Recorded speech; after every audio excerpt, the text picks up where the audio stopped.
Hello everyone, চলে এসেছি আরও একটা নতুন এক্সপ্লেনেশন ভিডিও নিয়ে। আজকে আমি এক্সপ্লেন করতে চলেছি মির্জাপুর ওয়েব সিরিজটাকে। যারা যারা আগের দুটো সিজন দেখেছো তাদের জন্য তো কোনো রিক্যাপ লাগবে না। তার আগে তোমাদের সবাইকে ধন্যবাদ জানাতে চাই, কারণ মহারাজা ভিডিওটাকে তোমরা এত ভালোবাসা দিয়েছো সেটা আমি ভাবতে পারিনি। তোমাদের সুন্দর সুন্দর কমেন্টস এবং আরও অনেক জিনিস দেখতে আমি অনেক বেশি উৎসাহিত থাকবো। যদি না দেখে থাকো ভিডিওটা একবার চেক আউট করে নিও। তো চলো বেশি দেরি না করে এক্সপ্লেনেশনটি শুরু করা যাক। সিজন 3 প্রথমেই আমরা দেখতে পাই মুন্না ভাইয়ার অন্তিম সংস্কারের কার্য, যেখানে কোনো বড় হস্তি কেউ আসেনি, যার জন্য মুন্না ভাইয়ার কাজটা আটকে পড়েছিল। আর তাকে আগুন দেওয়ার মতনও কেউ ছিল না, যার কারণে তার স্ত্রী তার কাজ সম্পূর্ণ করেন। আর সেখানে মাধুরী অনেক বেশি কষ্ট পায়। আর তারপর সে তার বরের কাজ সম্পূর্ণ করে প্রেসের কাছে বলে যে সে আজকে বিধবা হয়েছে। আর তারপর এটাও বলে যে আজ আমার বাবাও আমার কাছে নেই, আর তার স্বামীও তার কাছে নেই, যার জন্য সে চায় এই প্রদেশটাকে পরিষ্কার সমাজ হিসাবে গড়ে তুলবে।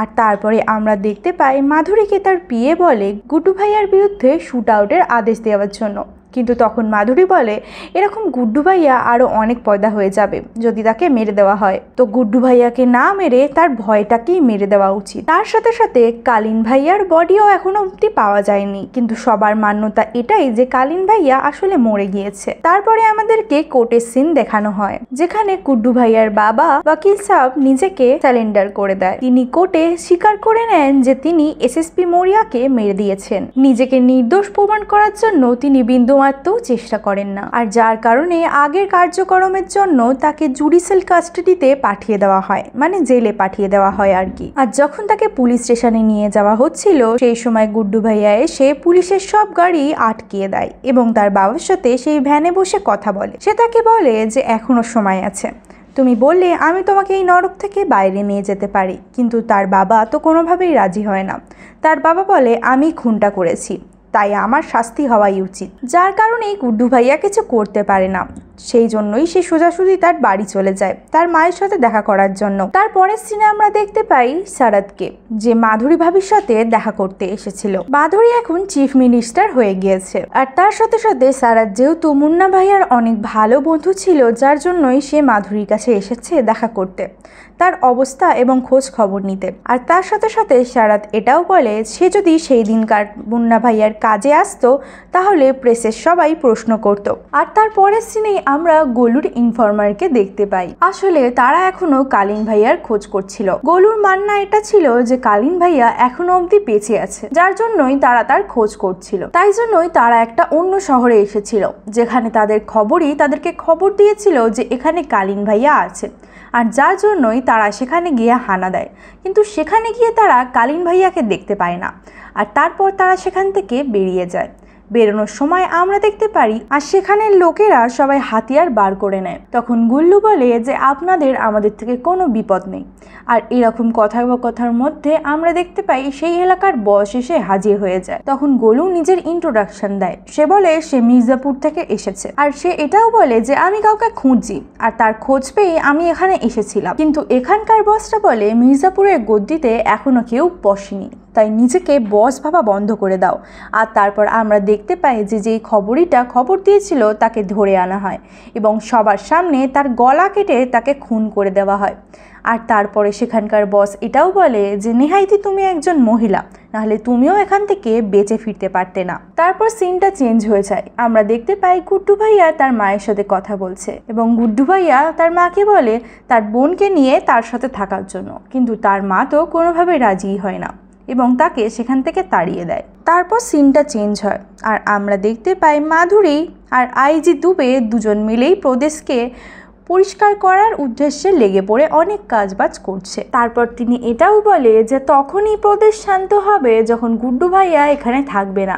আর গুড্ডু ভাইয়া তো কালীন ভাইয়াকে খোঁজার জন্য উঠে পড়ে লেগেছে। আগে আমরা দেখতে পাই যে পরের সপ্তাহে পূর্বাঞ্চলের মুখিয়ার জন্য মিটিং রাখা হবে, যেখানে বলা হবে পূর্বাঞ্চলের মুখিয়া কে হবে। কিন্তু নিজের দাবিদারি রাখার জন্য তাকে কালীন ভাইয়ার ডেড বডির প্রয়োজন পড়বে। কারণ যতক্ষণ না কালীন ভাইয়া সেই গদ্দিটা ছাড়ছে ততক্ষণ সেই গদ্দিতে কেউ বসতে পারবে না। আর ওখানে বিনা বলে যে কেউ ভেতরেরই লোক আছে যে কালীন ভাইয়াকে লুকিয়ে রেখে দিয়েছে। তারপরে আমরা দেখতে পাই গোলু গুড্ডুকে বলে যে আমাদের কিছু পাওয়ারফুল লোকেদের সম্পর্কে থাকা উচিত, তাহলেই আমরা মির্জাপুর আর পূর্বাঞ্চলের গদ্দিটাকে পেতে পারবো। কিন্তু গুড্ডু ভাইয়া আসলে সেরকম প্রকৃতির মানুষই ছিল না, সে কারুর আগে নত হবে না। আর অন্যদিকে আমরা দেখতে পাই বাকি সব পাওয়ারফুলদের সাথে মিশে সারাদ একটা বড়সড় প্ল্যান করছে আর তাদেরকে নিজের দিকে নিয়ে আসছে, কারণ সারাদেরও পূর্বাঞ্চলের গদ্দির ওপর নজর রয়েছে। আর সে শুধু কালীন ভাইয়ার উপরে সিম্পাথি ক্রিয়েট করতে চাইছিল, যাতে পুরো জনতাই কালীন ভাইয়ার উপরে সিম্পাথিতে এসে গুড্ডুকে একেবারে রাস্তা থেকে সরিয়ে দেয়। আর তারপর আমরা দেখতে পাই গুড্ডু ভাইয়ার পাটা এখন পুরোপুরি ঠিক হয়ে গিয়েছে। আর তখন আমরা এটাও জানতে পারি যে আজকে পূর্বাঞ্চলের মিটিংটা হবে, আর যার জন্য শুধুমাত্র একটাই লোক এখান থেকে যেতে পারবে, আর এখান থেকে গুড্ডু ভাইয়া যাওয়ার কথা ছিল। আর গুড্ডু ভাইয়া এটা জানতো যে ওনার বিরুদ্ধে কেউ যাবে না, যদিও বা এখনো অবধি গুড্ডু ভাইয়া মির্জাপুরের গদ্দিতে বসেনি, কিন্তু তার ততটাই পাওয়ার ছিল। আজকে রাতে এই ব্যাপারটা নিয়ে ডিসকাস হওয়ার কথা ছিল। তারপরে সব শহরের প্রধানরা মিলে একটা জায়গায় পৌঁছায় যেখানে মিটিং হবার কথা ছিল, যেখানে সব বড় বড় হস্তিরা চলে আসে আর সেখানে মিটিংও স্টার্ট হয়ে যায়। যেখানে অনেকের মান্যতা ছিল মির্জাপুরের গদি শুধুমাত্র গুড্ডু ভাইয়ার নামে হওয়া উচিত, কারণ সে পুরোপুরি হকদার ছিল। কিন্তু সারাদ শুক্লা এটা বলছিল যে গুড্ডু আসলে এই গদ্দিটার জন্য উপযুক্ত ব্যক্তি নয়, আর এই কারণেই মির্জাপুরের গাদ্দিটাকে জনপুরকে দিয়ে দেওয়া উচিত। তখন গুড্ডু ভাইয়া বলে যে তোমাকে জনপুরের গাদ্দিটা ভিক্ষা হিসাবে দেওয়া হয়েছিল, এখন তুমি মির্জাপুরটাকেও ভিক্ষা হিসাবে নিতে চাইছো। আর এটা বলার পরে দুজনের মধ্যে কথা কাটাকাটি হতে শুরু করে। আর তার সাথে সাথে সারাদ এটাও বলে যে তুমি তো গদ্দি পাওয়ার জন্য অনেক কিছু হারিয়ে দিয়েছ, এমন কাউকে হারিয়ে দিয়েছ যে তো এই পৃথিবীতেও ছিল না। এই সব কিছু শোনার পরে গুড্ডু ভাইয়া অনেক বেশি রেগে যায় আর তাদের মধ্যে হাতাহাতি হওয়া শুরু হয়ে যায়। আর তার জন্যই সবাই মিলে ডিসাইড করে আসছে দশেরাতে তারা ডিসাইড করবে যে মির্জাপুরের গদ্দিতে কে বসবে, তার জন্যই তাদেরকে নিজেদেরকে প্রুফ করতে হবে। আর ততদিন অবধি কোনো রকম খুন খারাপা তারা চায় না। কিন্তু গুড্ডু ভাইয়া এখানে একটা জিনিস বুঝতে পারছে না যে সারাদ শুক্লা এত বেশি উত্তেজিত আর লাফালাফি কেন করছে, কি এমন পাওয়ার আছে, কে এমন আছে যে ওর পেছনে দাঁড়িয়ে আছে যার জন্য ও এত বেশি সাহস পাচ্ছে। গুড্ডু ভাইয়া মনে করছিল ওর পেছনে কোনো না কোনো বড় পাওয়ারফুল লোক তো আছেই, যার কারণেই ও এত বেশি লাফাচ্ছে। আর সেখানে গোলু বলে এর পেছনে নিশ্চয়ই কালীন ভাইয়ার হাত আছে, যার জন্যই ও এত বেশি লাফাচ্ছে। আর এইখানেই প্রথম এপিসোডটা শেষ হয়ে যায়। তারপর আমরা দেখতে পাই সারাদ নিজের আড্ডাতে যায় যেখানে অনেক হাই সিকিউরিটি ছিল, আর সেখানে গিয়ে আমরা দেখতে পাই কালীন ভাইয়া কোমায় পড়ে আছে। আর সারাদি ছিল যে কালীন ভাইয়াকে বাঁচিয়ে রেখেছিল, সে যাতে নিজের কাজে তাকে লাগাতে পারে। আর তার সাথে সাথে আমরা সেখানে আমরা ত্যাগীজির বড় ছেলেকে দেখতে পাই। আসলে এটা বড় ছেলে ছিল না, এটা ছিল ছোট ছেলে। সে নিজের বড় দাদার রূপ বদল করে এখানে সবার সাথে মেলামেশা করছিল, আর এখানের কাউকেই বুঝতে দেয়নি যে সে আসলে ছোট ভাইটি। আর এখানে সবাই এটাই ভাবে যে তার ছোট ভাই মারা গিয়েছে।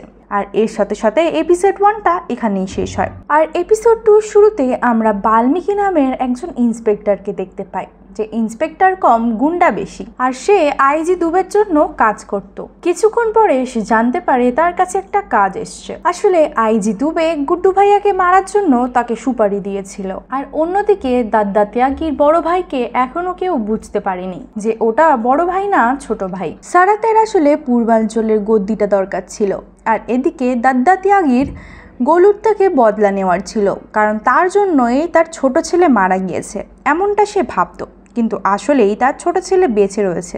তারপরের সিনে আমরা দেখতে পাই ত্রিপাঠীর ঘরে সবাই মিলে বসেছিল, মানে গুড্ডু, গোলু আর ত্রিপাঠীর ওয়াইফ।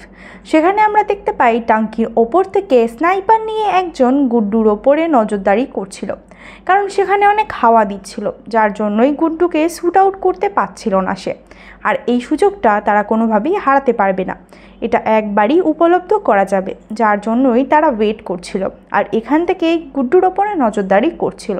আর এর সাথে সাথে আমরা এটাও দেখতে পাই যে গুড্ডুর ব্যবসা এখন খুব ভালো চলছে না, কারণ কাটটার ব্যাপার এখন খুব ডাউন যাচ্ছে।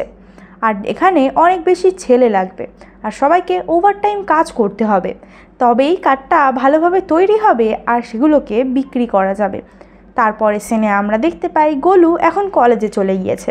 সেখানে গিয়ে সে কলেজের থেকে কিছু বুদ্ধিমান ছেলেপুলেদেরকে তুলে এনেছে, যাদেরকে দিয়ে এখন কাজবাজ হবে। আর সেই কাজবাজের পরেই কার্ডটা এখন খুব ভালোভাবেই তৈরি হচ্ছে, মানে ভালোভাবে এখন প্রোডাকশন করা যাবে।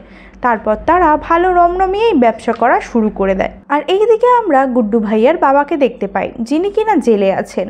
আর তার সাথে সাথে আমরা এটাও দেখতে পাই লালা এখন এই জেলেই আছে। আর সেখানে লালার ওয়াকিলের সাথে লালার মেয়েও এসেছে এবং লালার ওয়াকিল লালাকে জানায় যে তার বেলটা আবারও ক্যান্সেল করে দেওয়া হয়েছে। তারপরের সিনে আমরা দেখি গোলুর বাবা, যে কিনা পুলিশে ছিল, সে গোলুর সাথে দেখা করতে এসেছে এবং তাকে জানায় যে আফিমের ক্ষেতটা জেপি ইয়াদব মুন্না ভাইয়ার নামে করে দিয়েছে। এবার মুন্না ভাইয়া নেই যেহেতু, তাই জন্যই সেটা তার স্ত্রীর নামে হয়ে গিয়েছে। আর এখন এই সব জমিনগুলো মাধুরীর নামে ছিল, যিনি এখনকার সিএম। তো সে সরাসরিভাবে তো এই জমিনটা নিজের হাতে নিতে পারবে না, তার জন্যই তাকে বেআইনিভাবে এই জমিগুলোকে হাতাতে হবে। আর সেখানে আমরা দেখি সারাত, যে কিনা লালার সাথে দেখা করতে গিয়েছিল, আর সে ওখানে ড্রাগসের ধান্দার ব্যাপারে কথা বলছিল। যেখানে সারাত বলে, যদি তুমি আমার সাথে হাত মিলিয়ে নাও তাহলে তোমার বেল আমি করিয়ে দিতে পারি, যেই কথাতে লালাও রাজি হয়ে যায়। আর তারপরের সিনে আমরা সিএম ম্যাডামের মিটিং দেখতে পাই, যেখানে অনেক মন্ত্রী এসেছিল। আর ওখানে যেসব মন্ত্রীরা ছিল তারা মাধুরীর সাথে, মানে চিফ মিনিস্টারের সাথে অত ভালোভাবে কথা বলে না, যার জন্য মাধুরীর অনেক বেশি সম্মানী লাগে। আর মাধুরী জানতে পারে এদের পেছনে আরো বড় বড় গুন্ডাদের হাত আছে, যার জন্যই এরা এত বেশি লাফাচ্ছে। তারপর আমরা আইজি স্যার মানে দুবেজিকে দেখতে পাই, যার কাছে বাল্মীকির ফোন আসে। বাল্মীকি বলে যে 3 দিন ধরে গুড্ডু ভাইয়ার ঘরের বাইরে তারা বসে আছে, আর তার সাথে এটাও বলে সে ঘর থেকে ফ্যাক্টরি আর ফ্যাক্টরি থেকে ঘর, এছাড়া সে কোথাও যায় না। আর এই কারণে গুড্ডু ভাইয়াকে বাড়ার জন্য তারা সুযোগ খুঁজে পাচ্ছে না। আর বাল্মীকি এখানে দুবেকে নিজের প্ল্যানের ব্যাপারে বলে, মিস্টার পূর্বাঞ্চল বডি বিল্ডিং কম্পিটিশন করাতে চায়, আর সেখানে গুড্ডু ভাইয়াকে চিফ গেস্ট হিসাবে ইনভাইট করা হবে, আর সেখানেই তাকে খুন করা হবে। আর যেই কথাতে আইজি স্যারও রাজি হয়ে যায়। কলেজের প্রফেসর সেজে একজন গুড্ডু ভাইয়াকে বডি বিল্ডিং কম্পিটিশনে ইনভাইট করে, আর সেখানে গুড্ডু ভাইয়া জানিয়ে দেয় যে সে হয়তো নাও যেতে পারে। আর এখানে গোলুও তাকে সেম কথা বলে যে তার যাওয়া উচিত হবে না, কারণ বাইরে হাওয়া একদমই ঠিক ছিল না। কিন্তু গুড্ডু ভাইয়া বডি বিল্ডিং চ্যাম্পিয়নশিপকে ভীষণ পছন্দ করে, আর সেই কারণে গুড্ডু ভাইয়া তো সেখানে অবশ্যই যাবে। তারপর আমরা দেখি গোলু কাবি সম্মেলনের জন্য বেরিয়ে পড়ে, যেখানে সে জেপি ইয়াদবের ব্যাপারে খোঁজ নিতে যাচ্ছিল। আর এই সব কিছু স্নাইপার থেকে বসে বসে সেই লোকটা ওপর থেকে দেখছিল। তারপর আমরা দেখতে পাই যে গোলু ওই কবি সম্মেলনে পৌঁছে গিয়েছে, যেখানে গোলু একজন মন্ত্রীর সাথে দেখা করে আর তাকে গিয়ে জিজ্ঞাসা করে জেপি ইয়াদবের ব্যাপারে। আর ওই মন্ত্রীটি তার সাথে ঠিকভাবে কথা বলে না, আর সেই জন্যই গোলু তাকে বলে যে পাশেই আমার লোক দাঁড়িয়ে আছে, তাও আবার গান নিয়ে। তো ঠিকভাবে না বললে আপনি বুঝতেই পারছেন আপনার সাথে কি হতে চলেছে। আর এবং তাকে ধমকিয়ে তার থেকে খবর বার করানোর চেষ্টা করে। আর তখনই সেই মন্ত্রীটা সব কিছু বলে দেয়। বডি বিল্ডিং চ্যাম্পিয়নশিপের জন্য গুড্ডু ভাইয়া সেখানে পৌঁছে গিয়েছিল, সেখানে অনেক তোড়জোড় করে আয়োজন করা হয়েছে।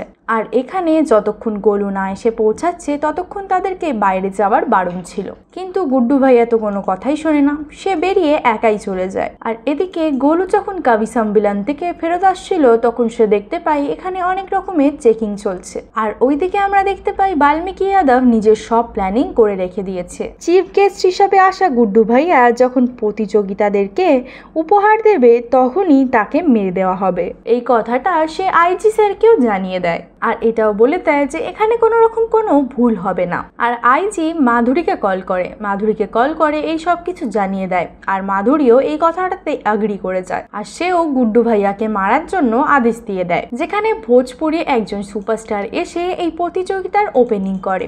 সে ডান্স পারফরমেন্স করে অনেক অ্যাটিটিউডের সাথে গিয়ে গুড্ডু ভাইয়ার পাশে বসে, কারণ তিনি জানেন না গুড্ডু ভাইয়া আসলে কে ছিলেন। আর এদিকে গুড্ডু ভাইয়ার কিছু লোকেদের ওখানকার লোকেদের ওপরে সন্দেহ হওয়া শুরু হয়ে যায়।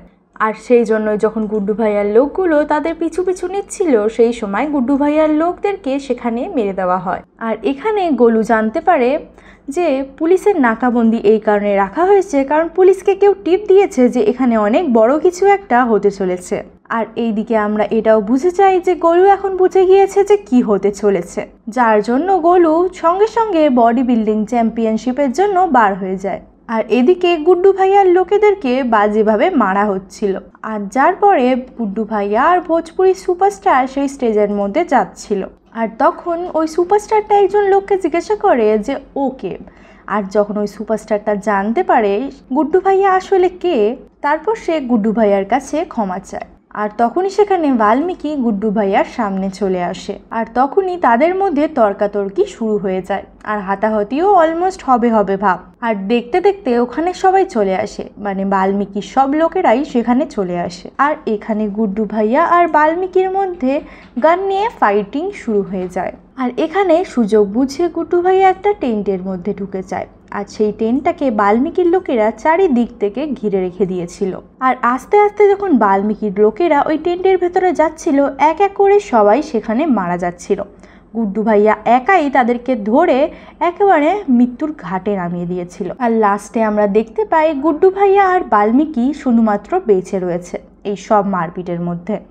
আর বাল্মীকি গুড্ডু ভাইয়ার ওপরে এখন গান টেনে দাঁড়িয়ে আছে। কিন্তু ঠিক সময় গোলু সেখানে চলে আসে। আর গোলু এসে বাল্মীকিকে নিজের গাড়ি দিয়ে ধাক্কা মেরে উড়িয়ে দেয়। আর সেখানেই বাল্মীকির মৃত্যু হয়ে যায়।